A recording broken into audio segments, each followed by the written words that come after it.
So here we go. It is time to talk about the second leg of the MLS Conference final. And believe it or not, we are now down to just 3 games left of the season. With these 2 games that is going to be playing on Thursday and the MLS Cup that is going to be playing, I believe, next Saturday. That's it. That is all the 2018 season in MLS, and certainly I know a lot of people probably asking me, am I going to continue to do videos after the season is over? And the answer is obviously yes, because I still have the Sports Top series, but I also will do news of the week in the off season, and I might even think about doing a FIFA 19 career mode and maybe even doing a San Jose Earthquakes career mode. I've been saying, kind of rumored that might be a career mode that I might do on my main channel, and it might happen. We'll see.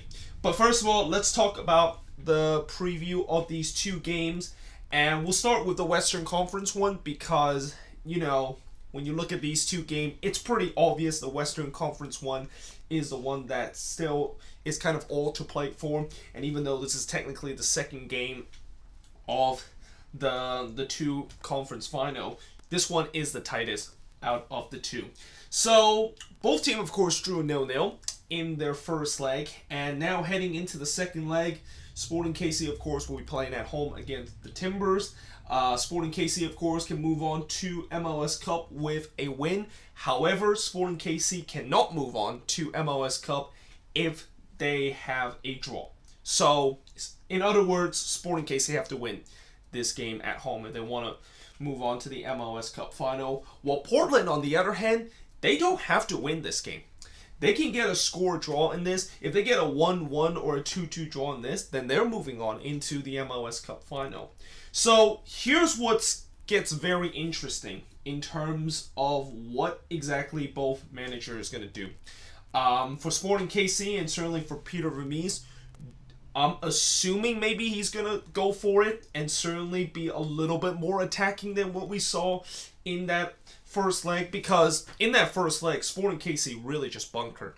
Like, throughout the whole game, they had pretty much zero attacking threat whatsoever, and just felt like they were trying to ride it out and maybe get a 0-0 draw heading home to potentially get a win, which Sporting KC can definitely do at home. They have one of the best home record in the league, and that is exactly the card that Peter Vermes is trying to do. So I'm probably expecting Sporting KC to kind of go out and be the team that is going to be attacking. While Portland, on the other hand, I think maybe Savarese will be a little bit conservative in this game. I mean, for Savarese, it's interesting because do you want to go very conservative and kind of bunker in this game, knowing the fact that, your team is not good on the road, and you if you even give up the first goal, it's not the worst thing in the world because, that goal only means that Sporting KC leads on aggregates, and if you get a goal, then you're moving on to the MLS Cup final because you got that away goal. But on the other hand, do you go for the away goal straight away? Do you want to be aggressive and go get that away goal so that forced Sporting KC to get 2 goals, and that would be a little bit more comfortable? I'm assuming most likely he's going to go conservative because of the fact that, they are playing on the road, and usually what we've seen so far this season with road team in the playoffs, they tend to go a little bit conservative. They tend to not really go forward and just go attacking straight away. So I'm assuming the Timbers is going to just bunker, and they're going to play that kind of style that they've been using throughout the season, while Sporting KC is going to also play the same kind of style that they've been playing at home, which is just keep pressing and just put a lot of pressure on this Timbers back line. I mean, when you look at this game, I still think Sporting KC is the favorite. I know some people will say, well, Portland could have the advantage because they don't need to get a win in this game. All they need is a score draw, and they can move on into the next round. However, Portland so far this season on the road, as I said before, has been very poor. And knowing Sporting KC and knowing this team, and me just kind of putting all my money kind of on this team talking about how the adversity that they've been facing throughout the season, and just as you thought that they were going to be looking like the old Sporting KC team, they somehow pull something out of the hat and somehow look like a brand new Sporting KC team. So in many ways, I still think Sporting KC will win this. I think that superior home record and the fact that I'm worried about this Portland team on the road. And also another thing I forgot to mention in the review is that one of their best defender, Larius Marbiola, is injured. And he looked like he is going to be out for the rest of the season after he got stretchered off right about the 25th minute. And without him on the back line, yeah, that just make that defense really, really weak. And I think they also don't have a very good record without Marbiola in that back line. So, yeah, I wonder how will they deal with this good attack that Sporting KC have, and knowing that Sporting KC is going to not play like the same style they have. It's basically this game, I think it's going to be the reverse trend, where in the first leg we saw Portland kind of defend, or Portland kind of really gone for it, and Sporting KC kind of bunker down. We're basically going to see the opposite thing happening in this game between both of these teams. It'll be Sporting KC, the one that is attacking, and Portland, the one that is trying to defend and maybe nick a goal somewhere along the lines. But yeah, meanwhile, moving on into the next match, and yeah, Red Bulls fan. The only thing I can say about this match for you is that you just gotta believe. You got to believe that maybe somehow in some way you can pull back. And I know that there has been no team in MLS history at any stage of the playoffs that a team that were down 3 goals in the first leg able to overturn that 3-goal deficit and win the series in the second leg.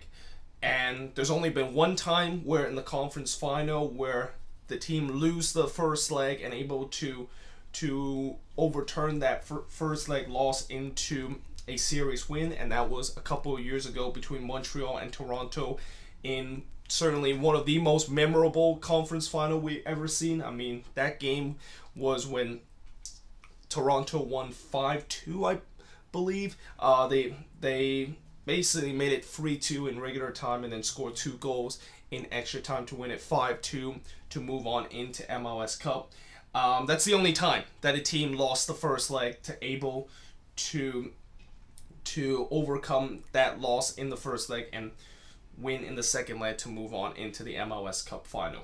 But having said that, so far this year in terms of history, it seems like the history this year doesn't really matter. And there's been so many times where you see past history and you think that that might be a disadvantage for that team. Nope, instead that is not even a disadvantage, and they basically completely proved that past history wrong, completely goes against past history, and able to move on into the next round. So certainly for the Red Bulls, they will hope that that will be the case, although again, it's a 3-0 deficit that they have to overcome, which means that they have to win by 4 goals. If they win by 3 goals, then they got to make sure that Atlanta does not concede an away, or Atlanta does not get an away goal, and the fact that that game will still go to extra time because it'll be 3-0 and then we'll go to extra time. And you know, if this game does go to penalties, then that is also no good for the Red Bulls, because the Red Bulls are not a very good penalty taking team, probably one of the worst in terms of the league. And as for Atlanta, well, you know, you have one step on the door, and you have one step on the plane right now to head back to Mercedes-Benz Stadium for the final time this season, and that time will be the MLS Cup final.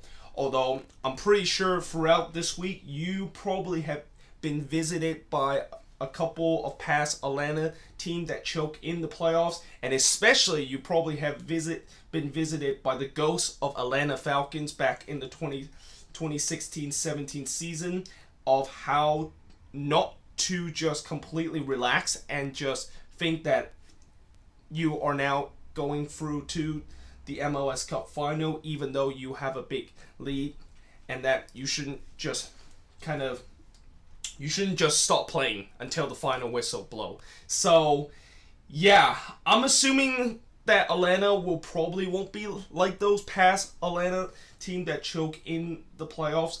And what I mean past Atlanta team, I mean the other sports team in Atlanta and also in Georgia sports in general. But, for Atlanta, all they need is that one away goal, and I think this series is done.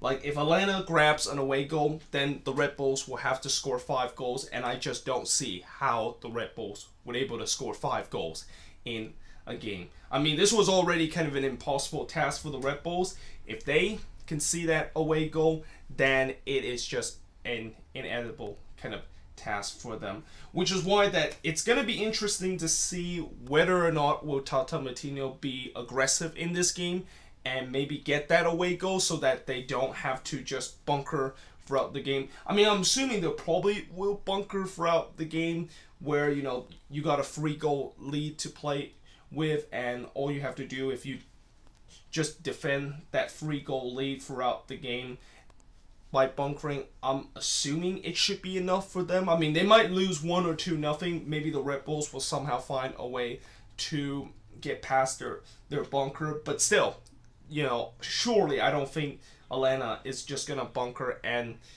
concede 3 or 4 goals to lose this leg. So yeah, it is gonna be interesting to see whether or not if Tata Martino is gonna go for it straight away or if he is going to just decide to bunker. And as for the Red Bulls, they just got to go for it. Like, last game, the fact that they did not decided to stick with their bread and butter kind of play where they just keep pressing teams throughout the season is just completely mind-boggling. And even though Chris Armers have talked about why he decided to not press in a article today on MLSsoccer.com, it's still kind of shocking why they decided to abandon their identity at this stage of the season, knowing the fact that there is so much at stake.